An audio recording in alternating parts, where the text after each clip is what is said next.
Assalamualaikum warahmatullahi wabarakatuh. Saya Rosyida Rahmatullah, NIM 19170021. Saya dari Prodi Manajemen Pendidikan Islam. Di sini saya akan memberikan materi tentang bagaimana sih struktur dari tubuh tumbuhan. Karena kita ketahui tumbuhan sangat berperan penting dalam kehidupan kita, terutama memberikan nutrisi-nutrisi yang sangat sehat. Nah, apa saja dari struktur tubuh tumbuhan tersebut? Mari kita bahas.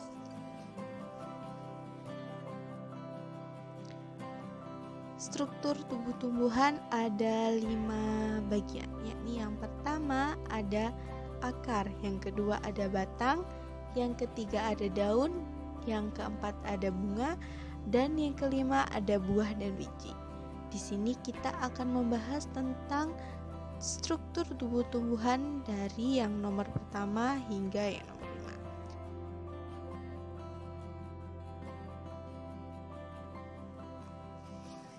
5. Baik, kita akan membahas tentang bagaimana struktur dari akar tumbuhan.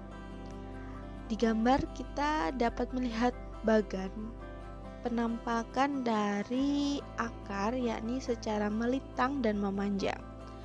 Nah, secara melintang itu akan terlihat seperti roti ya, teman-teman. Di sana ada titik-titik yang merupakan jaringan-jaringan yang terdapat dalam akar. Selain itu, juga ada penampakan dari akar secara memanjang.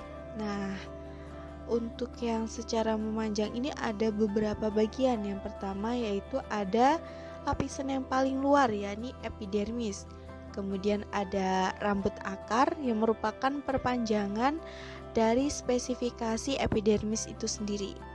Kemudian ada protonema, ada meristem dasar, ada prokambium. Kemudian ada 3 zona, yakni zona pematangan atau diferensiasi, kemudian zona pemanjangan, dan yang terakhir ada zona pembelahan atau meristem. Nah, setelah ada zona meristem yaitu adanya tundung akar.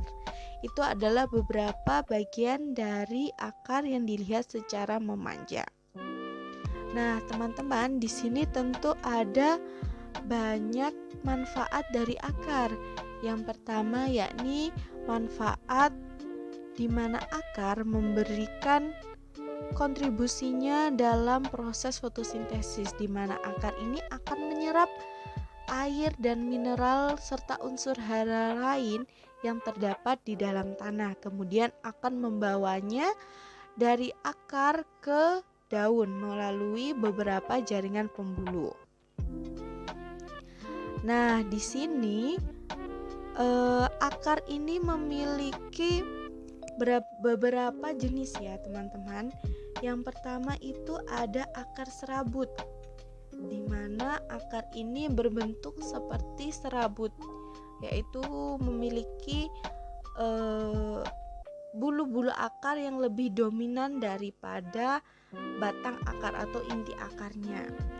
Yang kedua ada akar tunggang, yakni akar yang dimiliki oleh sebagai salah satu ciri ya, akar tunggang itu dimiliki oleh tumbuhan yang dikotil atau berkeping dua. Sedangkan yang serabut tadi adalah salah satu ciri untuk tumbuhan yang berkeping satu atau monokotil, seperti akarnya pada jagung, pada padi, itu kan monokotil. Sedangkan yang dikotil seperti akar pada pohon mangga itu memiliki akar tunggang. Meskipun di sana terdapat akar serabut, tetapi dominasinya itu lebih ke akar tunjang.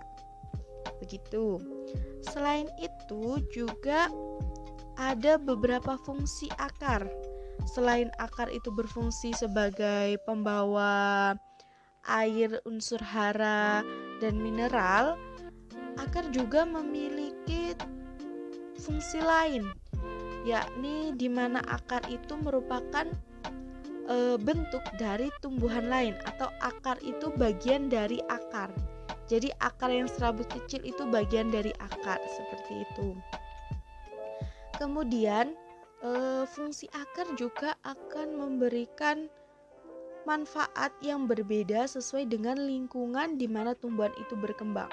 Misalkan pada tumbuhan yang memiliki lingkungan basah seperti pohon bakau, maka akarnya juga akan memiliki fungsi yang sesuai dengan lingkungannya, yakni akar dari pohon bakau itu adalah akar nafas, di mana akarnya itu muncul ke permukaan tanah untuk mengambil sirkulasi udara. Selain itu juga ada akar banir. Nah, akar banir ini bentuknya seperti menonjol dan besar di luar permukaan tanah. Jadi seperti pada pohon kenari itu akarnya kayak menonjol gitu di permukaan tanah. Nah, ini akan membantu pohon semakin lebih kuat. Selain itu juga ada akar pelekat seperti yang terjadi pada tumbuhan sirih, di mana akarnya akar melekat pada inang. Seperti itu. Kemudian ada juga akar gantung. Akar gantung ini dapat kita temui pada bunga anggrek. Seperti itu. Baik, selanjutnya ya ini tentang struktur batang pada tumbuhan. Nah, struktur batang pada tumbuhan ini ada dua macam ya teman-teman. Yang pertama yaitu dikotil atau tumbuhan yang berkeping dua, dan selanjutnya ada monokotil, yakni berkeping satu. Nah, yang sangat membedakan struktur dari batang dikotil dan monokotil adalah adanya kambium. Nah, kambium ini hanya dimiliki oleh tumbuhan dikotil atau berkeping dua. Nah, perlu kita ketahui kambium ini adalah lapisan yang bisa mempertebal atau menjadikan ukuran batang ini semakin besar, semakin lebar seperti itu. Tapi bukan berarti pada tumbuhan monokotil batang tidak bisa bertambah besar. Tetap bisa bertambah besar, hanya saja ukurannya itu sudah sesuai dengan aturan atau pada normalnya.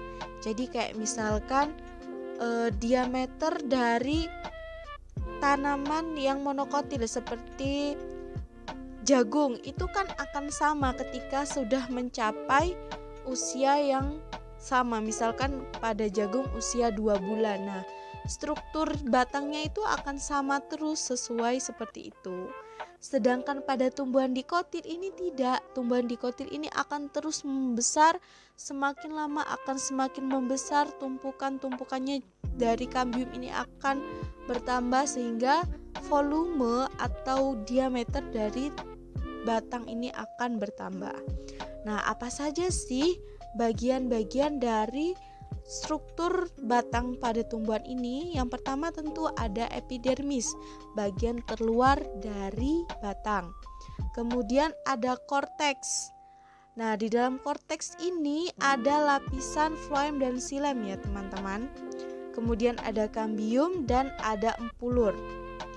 Nah, begitu pula pada monokotil. Struktur batang pada monokotil juga memiliki epidermis, mempunyai berkas pengangkut yang berupa floem dan xilem, dan parenkim. Fungsi dari floem ini adalah untuk mengangkut bahan makanan seperti air, mineral, dan unsur hara lain yang terdapat di dalam tanah untuk dibawa ke daun dan diolah pada proses fotosintesis. Sebaliknya dengan xilem, xilem ini akan membawa hasil fotosintesis ini dan mengedarkan ke seluruh bagian tubuh tumbuhan yang memerlukan energi dari fotosintesis tersebut. Jadi xilem dan floem ini sangat berkaitan ya antara satu dengan yang lainnya. Begitu. Nah, pada batang tanaman ini juga tidak menutup kemungkinan dapat terjadinya fotosintesis, karena kita ketahui pada batang ini terdapat stomata juga ya, tapi tidak secara sempurna seperti di daun, tetapi ada beberapa tumbuhan yang dapat melakukan fotosintesis di bagian batang ini. Oke, itu adalah bagian dari struktur tumbuhan yang kedua, yakni batang. Lanjut kita ke struktur tubuh tumbuhan yang ketiga, yakni daun.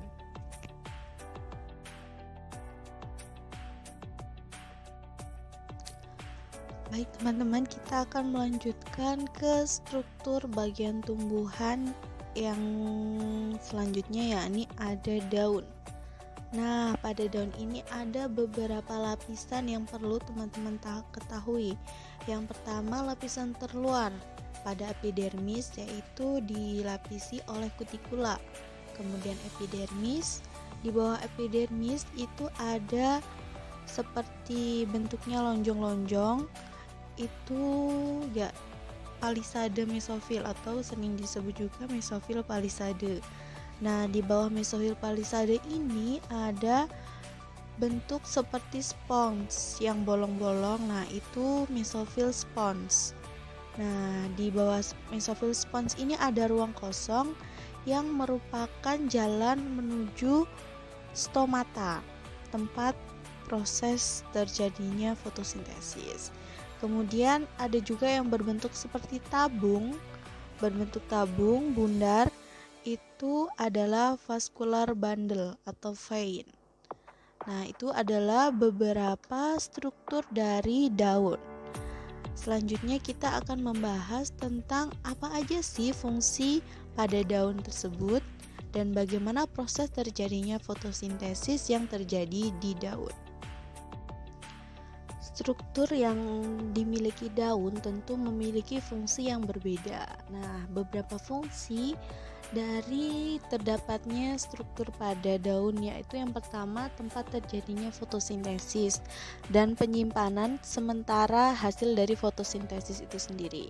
Pada tumbuhan dikotil, fotosintesis ini terjadi pada jaringan palisade. Sedangkan pada tumbuhan monokotil, fotosintesis ini terjadi pada jaringan spons. Selain terjadinya proses fotosintesis, dalam daun juga terjadi proses transpirasi, di mana daun ini akan mengalami penguapan air melalui mulut daun ataupun stomata, bisa juga melalui kutikula yang berada di permukaan daun. Nah, stomata dan kutikula ini kebanyakan itu berada di bagian bawah daun. Namun kutikula ini juga memiliki jaringan lilin yang berfungsi untuk mengurangi terjadinya penguapan pada daun. Selain itu, daun juga sebagai alat respirasi, di mana di dalam daun itu terdapat stomata yang berfungsi untuk bernafas. Jadi daun selain tempat terjadinya proses fotosintesis, tempat terjadinya proses transpirasi, juga sebagai tempat atau alat respirasi sebagai alat bernafas. Selain itu juga terjadi proses gutasi, di mana pada daun ini dapat mengeluarkan cairan atau air yang berupa tetesan. Nah, biasanya itu kita dapat menemui gutasi itu pada pagi hari, kayak embun. Nah, embun itu merupakan salah satu bentuk dari gutasi ya. Selain embun itu berasal dari udara atau suhu yang dingin, juga dapat berupa dari adanya proses gutasi pada daun tumbuhan. Selain itu juga daun menjadi tempat keluar masuknya gas karbon dioksida dan oksigen pada proses fotosintesis itu tadi. Tentu daun memiliki bentuk yang berbeda-beda pada tanaman satu dengan tanaman lain, pada tumbuhan satu dengan tumbuhan lain. Hal itu juga dipengaruhi dengan lingkungan. Seperti pada kaktus yang memiliki lingkungan sangat panas dan gersang, maka bentuk daunnya adalah duri, di mana itu membantu proses meminimalisir terjadinya penguapan. seperti itu. Nah, ini ada beberapa contoh bentuk daun. Yang pertama itu yang A, berbentuk pedang atau belati. Ini biasanya terlihat pada tanaman jenis bunga lili. Kemudian ada bentuk jarum. Nah, bentuk jarum ini adalah pada tanaman kaktus, beberapa jenis tanaman kaktus. Kemudian ada yang berbentuk linear garis. Kemudian ada yang berbentuk lancet. Dan yang E itu berbentuk lancet oval. Yang D tadi hanya lancet, sedangkan yang E lancet oval. Kemudian yang F itu berbentuk jorong. Yang G berbentuk lonjong. Dan yang H bundar telur. Kemudian ada yang I itu bentuknya sungsang, seperti pada daun sawi. Kemudian yang J itu berbentuk bundar telur. Yang K berbentuk lingkaran, seperti pada tanaman-tanaman tertentu ya, bentuknya itu benar-benar bulat seperti itu. Kemudian yang I berbentuk ginjal. Ini seperti pada daun teratai. Ada beberapa teratai yang berbentuk seperti ginjal, ada juga yang berbentuk bundar seperti lingkaran. Kemudian ada yang M itu berbentuk jantung terbalik. Kemudian yang N itu berbentuk jantung. Kemudian yang O itu belah ketupat, bentuknya belah ketupat. Dan yang P itu berbentuk menyirip ya, menyirip. Kemudian yang R itu berbentuk seperti tombak. Dan yang S itu mata panah. Dan yang T itu bentuk segitiga. Nah, itu tadi beberapa contoh bentuk dari daun.